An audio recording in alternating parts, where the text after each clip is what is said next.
Welcome to Pegwarmers. I'm Kevin. I'm Xander. And we're here to talk about toys. Hey, Xander. Welcome to the show. Well, I feel so welcome. I feel like we're coming full circle. Yes. I've been working here at Retroware for a long time, even as long as we've been, doing stuff with Pegwarmers and talk about games, all these other shows that we did. Helped you with the intro for that show. So it's crazy to be in front of the camera now after all these years. Well, it's great to have you on. It's funny because I would have always thought that if you were going to be on an episode of the show, we would have been talking about Ben 10. Yeah, well, but we're doing Toxic Crusaders today. It's funny. Years ago when I was just doing YouTube stuff, I wasn't working here or anything. I received like this anonymous clip of like 30 minutes of just Ben 10 stuff from like a toy convention in 2016. And I was like, that's really cool. I wonder who filmed that. And it turned out to be you, but I uploaded it to my YouTube channel. Justin filmed it, but was with me. Yeah. Okay. Yeah, Justin was at the convention with me and sent you the footage. It's funny. It shows up on YouTube as like, like a video that's using your footage. And I'm like, yep, it's fine. Yeah, we'll let it go. We know. It slide.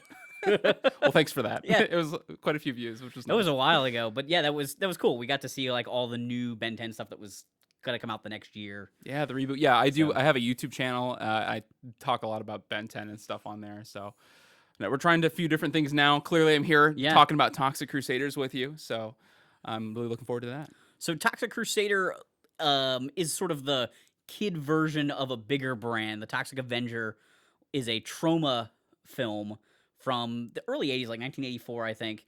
And Troma's original movies, early movies, all their movies pretty much, are very gory and have a lot of nudity and just like over the top. Like they're not movies that you watch as a little kid usually. Exploitation films is what I've heard that they are called. There you go. That's a good term for it. And it's so odd then that property would get picked to be made into a kid's show.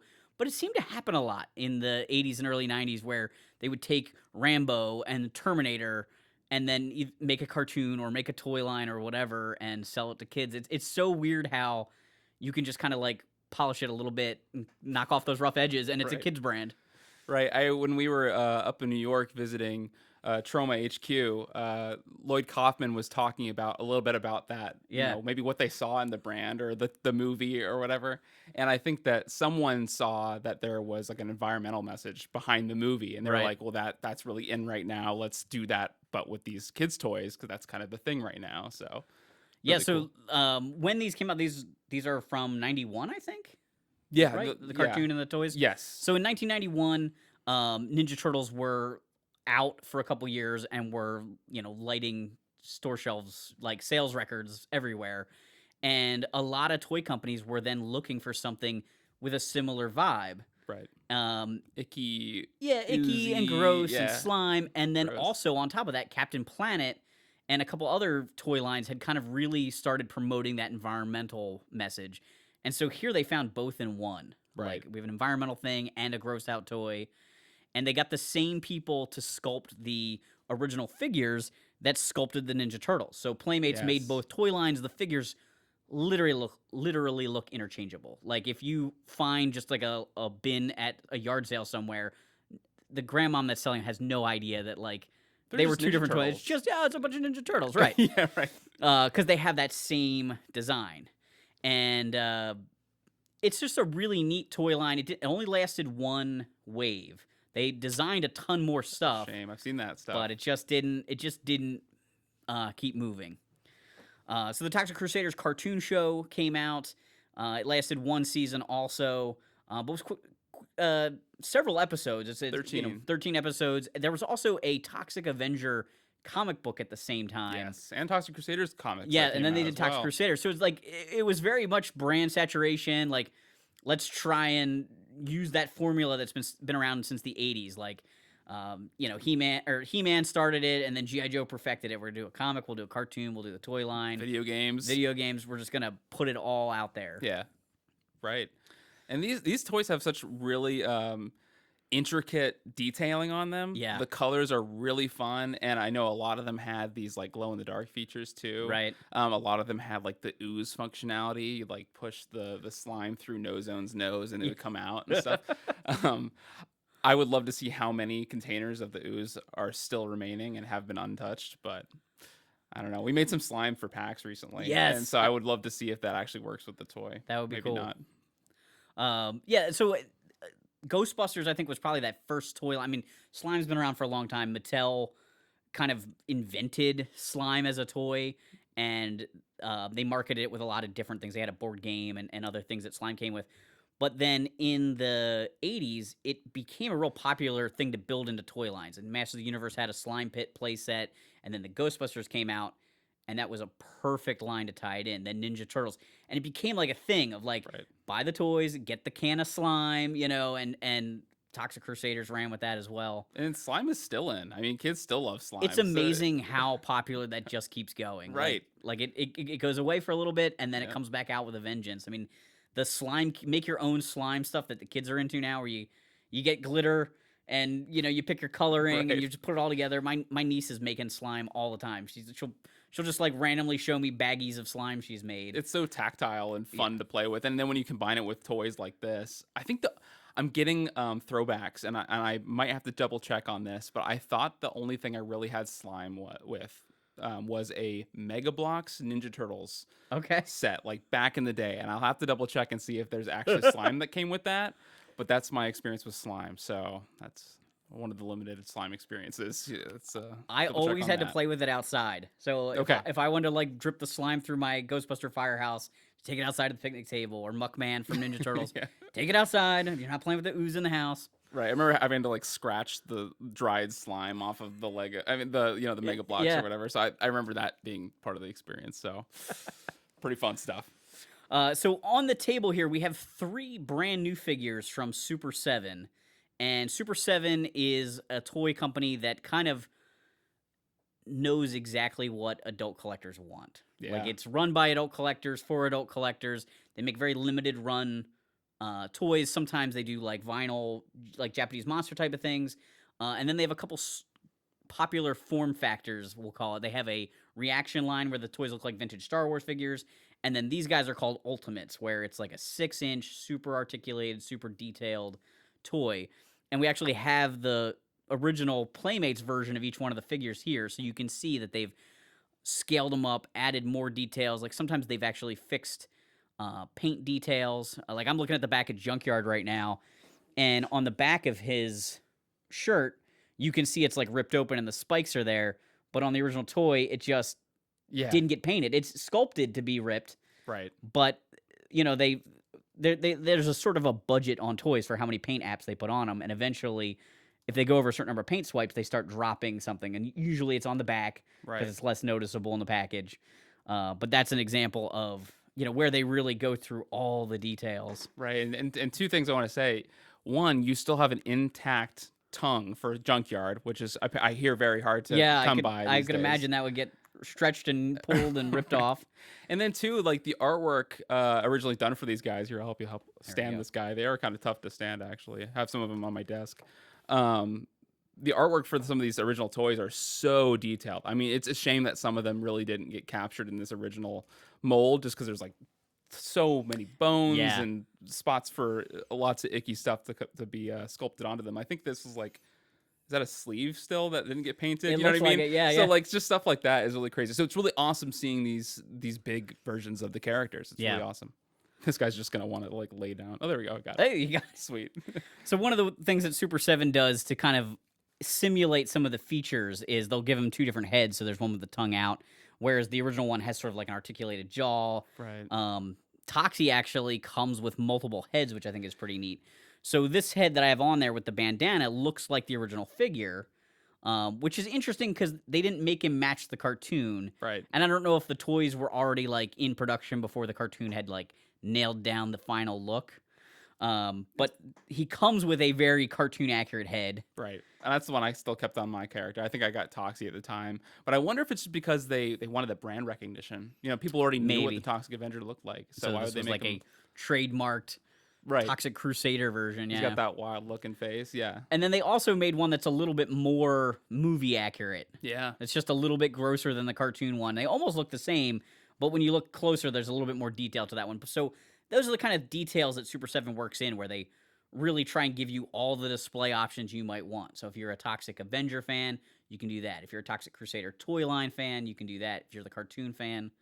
So you kind of get every iteration you could possibly want. Right, and I can't remember because I haven't really looked at my toy in the dark here in a while, but this one is glow in the dark, right? The green? I believe so. Okay, There's definitely at least a glow in the dark version of him, but I got don't it. know if this particular figure Okay, I is. might be completely flubbing that. Maybe I thought I read that somewhere, A but lot of the vintage figures came with some glow in the dark accessories and things like that. okay, cool. Yeah, you got your blobby to stay on the shoulder thing. Yeah, That's he's got a nice. little peg there so you can stick him on. Okay, gotta have blobby.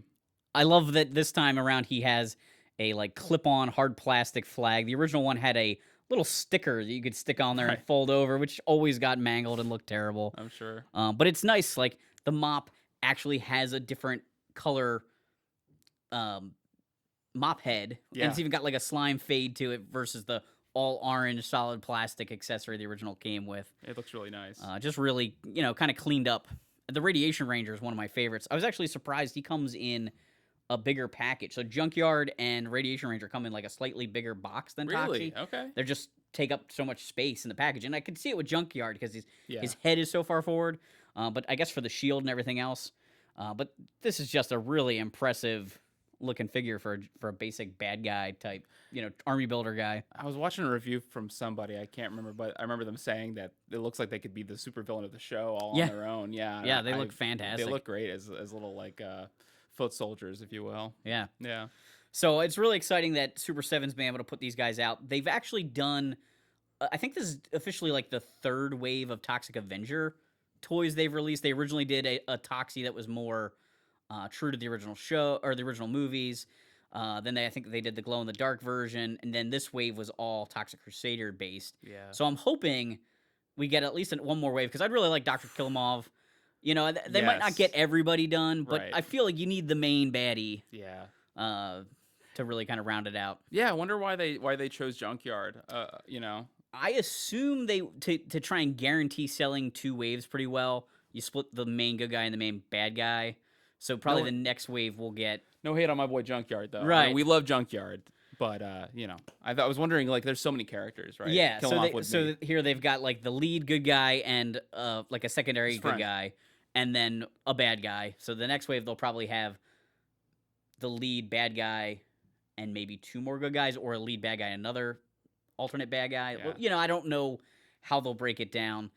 Sometimes it comes down to like how much paint or tooling they're gonna need. Right. Like if somebody's really big and needs a lot of extra plastic, they sometimes will pack them with a character that maybe needs a little bit less paint to. Like they sort of save a few pennies on this one to add it to this one Right. within a wave and hope that they sell about an equal number. Yeah, I've been watching some toy design videos by some of the guys that design like Bionicles and stuff. Okay. Just like the art guys that would go Yeah. to like the wherever they go to put all the artists together, and he was like, "Yeah, like this is the original concept behind this," and so it's interesting to see like from concept to out on the toy shelf all the changes that have to be made because it's like, well, this character needs something else. So, they have to have the same piece that makes all the production a lot cheaper. So It's amazing. it's crazy. Like sometimes when they can plan in to reuse a foot or a thigh to save a few pennies on a guy, or like one of the most famous stories about that in toy history is the original wave of 82 GI Joe. They had all the characters designed, all 12 guys, and they were like, it cost too much. We're gonna have to drop one paint app from every figure. Oh wow. And somebody goes, well, what if we just drop all the paint apps from one figure? So Snake Eyes became just solid black plastic, is so cool. no details. Everyone else got to keep their paint. And But were Snake the Eyes went colors- on to become like super Yeah, popular. Yeah. But everybody else got to keep like their web straps or their camouflage or, the little holsters painted. It's always a story like that. Yeah, but it That's was crazy. such a great idea. Right. Instead of making all of them suffer, Yeah. let's just make this one because it works for him, you Right. know. Oh, okay, so they were like in his favor, like it works Yeah, they out just that like way. he'll look cool in Okay. all black, Yeah. you know. Okay, cool. Yeah, I thought they were just like, yeah, we could just sorry, make dude. this guy all black. Yeah, right. He'll look cool. He does look really cool. I remember like the little experience I have with GI Joe, Snake Eyes, Storm Shadow, the whole ninja side Yeah. of the thing was like where I was at. I was like, Right. yeah, the tanks are cool and stuff, but like I'm really like into this ninja stuff, so very cool. So it's sort of a renaissance for Toxic Crusader and Toxic Avenger right now. Troma's working on a new Toxic Avenger movie, Yeah. like a big From a Legendary. bigger version, not just a Yeah. typical Troma movie. We've got lots of stuff going on with Super 7's toy line. And then you guys are actually working on a new video game. Yes, I am art director on the new Toxic Crusaders video game. It's not a remake. It's really just taking a lot of inspiration from some of the old games, so you remember some of the stuff when you come to play it. But it really is acting as more of like a season 2 for the show. Okay. So it's kind of taking the loose continuity of the 13 episodes that exist and kind of taking it to the next logical progression. You know, what's the next adventure going to be like? And it's funny because like the game has this like no time has passed mentality, even though it's been decades. Yeah. So it's really funny. It's like, you know, there's comments about like, oh, it was last week, you know what I mean? That kind of thing. So we're really having a blast with it, and seeing all these new projects come out is really exciting. Especially this stuff. You know? It's neat. It's neat when a brand has a renaissance like that, and it's almost like back in the 90s where it was being supported in lots of different ways. Again, this brand is popping up everywhere. And it's funny, like, I think people were surprised. I remember when we announced the game, they were like shocked that it was happening at all. They were like, of all things. Yeah, like, why is this getting a beat 'em up? You know? But it makes sense. I mean, it works really well. There's so many characters, and you know, they make great toys, so why would they not make a good video game? Yeah. So everybody has like their own special moves and things like that in the game, I assume, that tie into, you know, what kind of weapons they use or what kind of attacks they might have. Yeah, their basic moveset really aims to incorporate a lot of their personality. Like, I don't want to spoil everything, but if you look at some of the movesets that are available, like in the gameplay videos we currently have out, like Yvonne, she's got her accordion, I think it is, and she's just like smacking people with that left and right, and she sings for her attack, and she's one of the characters that didn't get that Wave 2 treatment. Right. So we really took some liberties on like what would they do for a season 2, and so we kind of like tore up her skirt a little bit, put her hair back a little bit. She's ready to fight like with everyone else. She's got these boots on, so it totally makes sense that she's rocking with these guys. Yvonne is one of the really interesting characters in like toy history. They had sculpted a figure, and then the line got canceled, and Warner Studios was holding on to this sculpt. They ended up changing the head and making it an April O'Neil figure for Ninja Turtles, which is super like weird, but genius. Like you put a ton of work into that. Like how much time did the sculptor put into that? Why throw it out? I wonder what parts they use. I don't remember what the toy looks like, because in the show she's wearing this dress. Or the skirt. And, April has a skirt. Okay. It's like Ravishing Reporter April. The head has like rooted hair. Okay. And it's kind of out of April's normal look. You think of the yellow jumpsuit. Yeah. So when you see it, you're like, I wonder why they decided to do that. And then when you hear the story, it's like, oh, well, that's why, because it's a different character, funny. And they're just like, well, we'll just make another April variant. You know? Wow. Okay. I mean, that makes a lot more sense. I didn't see the follow through on that, so that makes sense. Okay, interesting. Yeah, turtle toys are really fun too, but that's not what we're here to talk about. So we'll have to do that later. But yeah, these toys are really cool looking.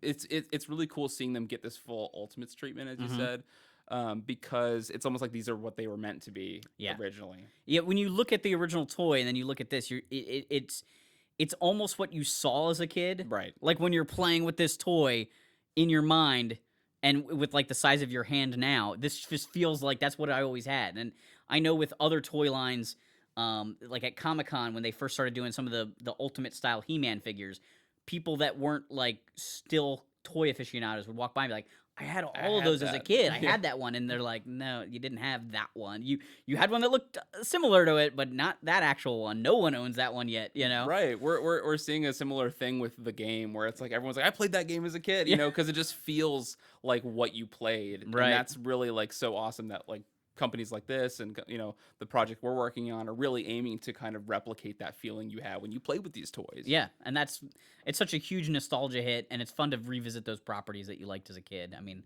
look, Mutant Mayhem's out right now. Like everyone's on the Ninja Turtle buzz again. Yeah, and it's cool that Toxie's kind of getting that spotlight again. Yeah, some of these 80s properties just really have that like revitalization like every few years, and who knows, maybe Toxie's up next, but this is a fun step to really bringing these fans that have kept this brand alive as long as it has, like still, you know, it was still viable to make it a thing, a toy line, a game. Maybe we'll get some more comics, who knows? Yeah, that'd be great. A live action Toxic Crusaders movie would make my life. Seeing kill them off in real life, I mean, that'd be really cool. Yeah. Someone get on that. So I know that I've seen some posts online about you guys have a lot of Easter eggs, like people have noticed in footage, like specific background characters are from the cartoon show. Yeah.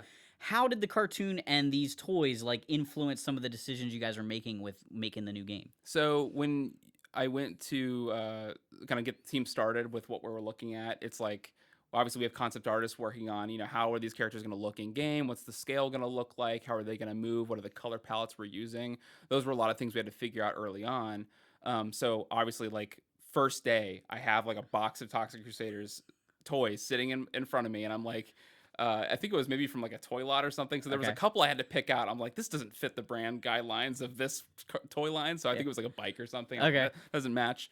But, kind of like the relationship that these two different era of toys have to one another, like, for the show, right? It's not the most expensively made show in the world. Right. So they were not a lot of the times able to adapt the designs of the toys in the best way possible. So we were really intentional about taking the designs of the toys and making them mesh with the world of the cartoon in the best way we could possible.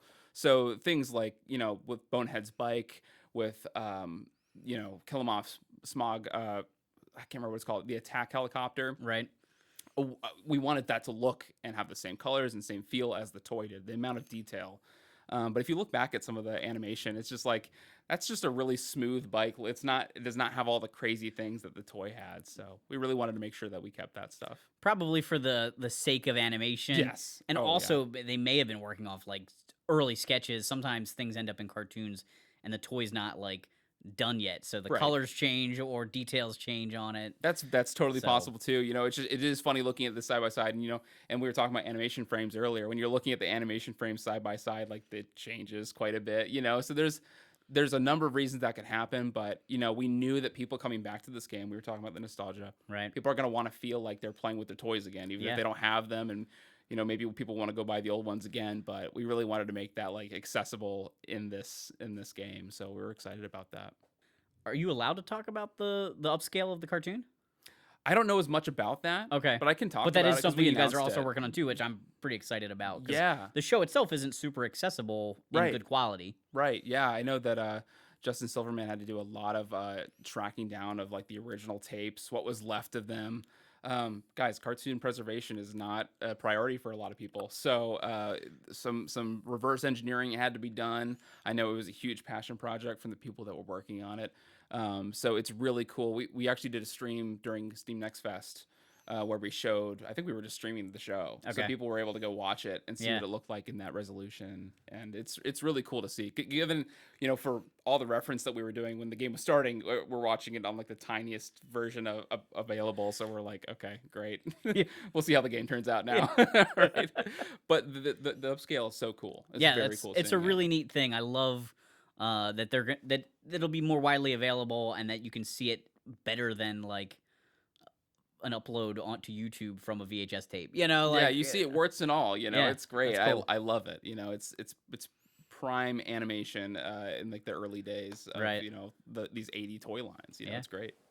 And I think the same people that animated the Ninja Turtles show did this show as well. So I think that's they share another relationship there. Probably just that whole pipeline of like, how do we get this property onto the screen, into toys? Like, we'll just use all the same people. And that theme song, I tell you what, it is the most catchy thing I think I've ever heard, and so it's always ringing in the back of my head. I think that's the secret, though, really, to get kids like into it. I mean, Bucky O'Hare, Toxic Crusaders, Ninja Turtle. I mean, they're just earworms. You hear them and you just can't. Like, as a kid, you watch that show like, and the show's over and you're still like thinking about that song. Yeah, I think I played that song in my house one time and someone was like, "What is that song?" Like, it's just the most like, look at me song that there is. It's fantastic. I love it. We got Psycho Stick, the band, to cover the the theme song for the trailer, and they're gonna do some other stuff with us too. Very cool. Very fun to revisit that song. Toxic Crusaders, Toxic Crusaders. I had no friends, no girls would hug me till I got radioactive ugly. Toxic Crusaders.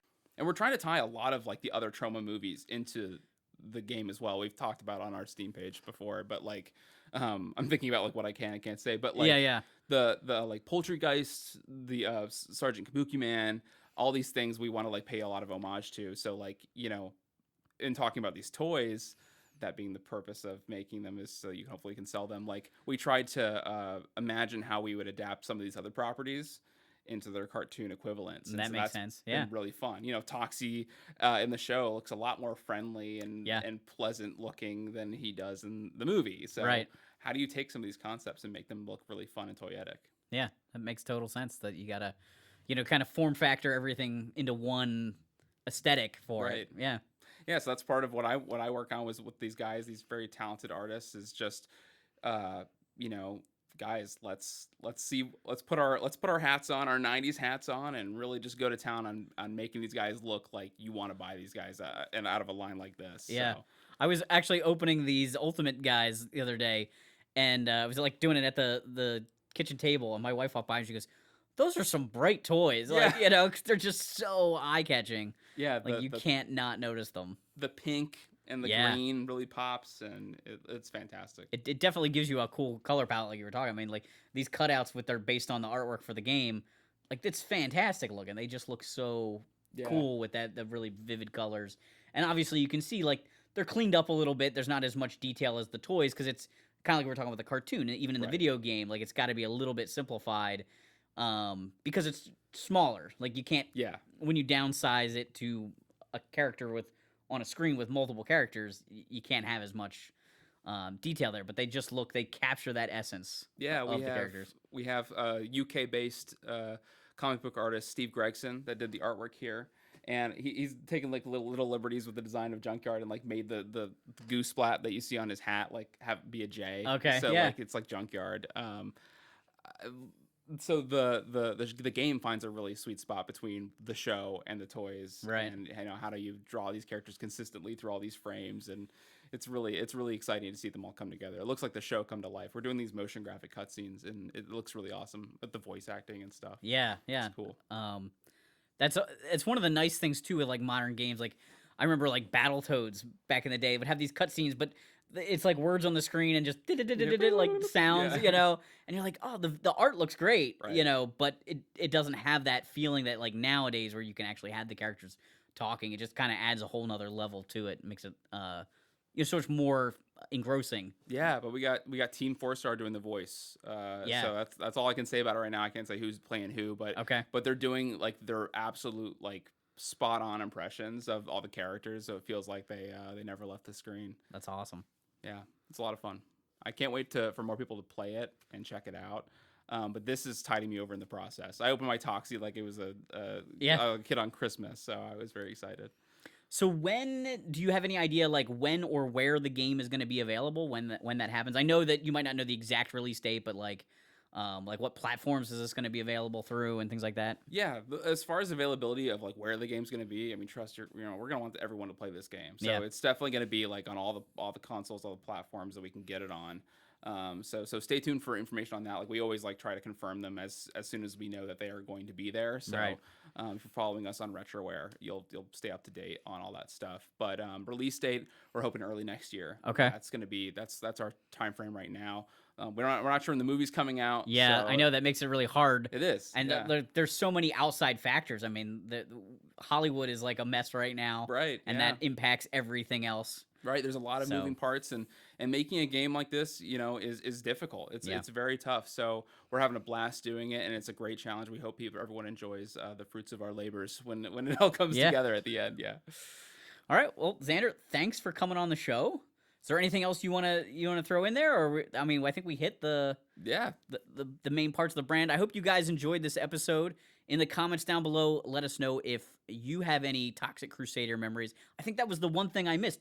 Did you have these toys? Like, what was your experience? Did you fall in love with this brand from working on the game, or did you experience it in the as a kid? Right. So I was born 97, so I'd be lying if I was like, I had them as a kid. Like, no, I was definitely like in the Ninja Turtles wave, and I got that stuff. But watching stuff like that and having that familiarity with that era of toys, G.I. Joe, Transformers, all that stuff, really gave me an appreciation. I'm like, oh, I feel like I would know what this is, but I don't because it's so close in style, but it's not. But so I very quickly fell in love with like what they were going for and everything. And so, but no, I did not have the toys. But when I watched the show and I read the comics and I saw all the things, I became a mega fan of what they're doing with the property. So how about yourself? What did you? So I was a diehard Ninja Turtles fan, and it's funny because I should have been a kid that was into this and like Bucky O'Hare and all those things. I watched all the shows, but I was like a Ninja Turtle loyalist when it came to buying the toys. Okay, and I was just like, these guys are all just trying to be Ninja Turtles, right? But I did read some of the Toxic Avenger comics that came out in '91. Okay,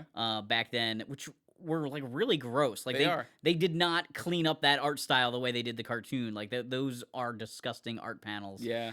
In that comic book. But I always admired the designs. I always thought they looked cool, even though I didn't really collect them. And I have a handful now, and really like the Ultimates is sort of my way of collecting. People always say, "Oh, the Super 7 figures are so expensive." Do you know what some of like a complete vintage Toxic Crusader figures are going for these days? Yeah. Some of the characters is cheaper to buy the Ultimate one. Right. So, it depends where you're at. If you are really nostalgic for the original figure and you had them as a kid, maybe that makes sense. Right. I'm just collecting them as the Ultimates now. That's fine. So, I hope they do a wave 2. I really love to see some more of these to see some more of them done this way. Especially the characters that like we never got to see, you know what I mean? That would be really cool. That would be awesome. I mean, as much as I'd love to see Bonehead, I definitely want to see like I'd love to see Toxie's mom, Mrs. Junko. I mean, come on. Can you imagine the lineup you'd have? I can't believe it. Everybody's going to want her on their shelf. Yeah, exactly. Yeah, Mrs. Junko and Ozone just hanging out, getting to know each other. All right, guys. Thanks for hanging on the peg with us. Thanks, guys.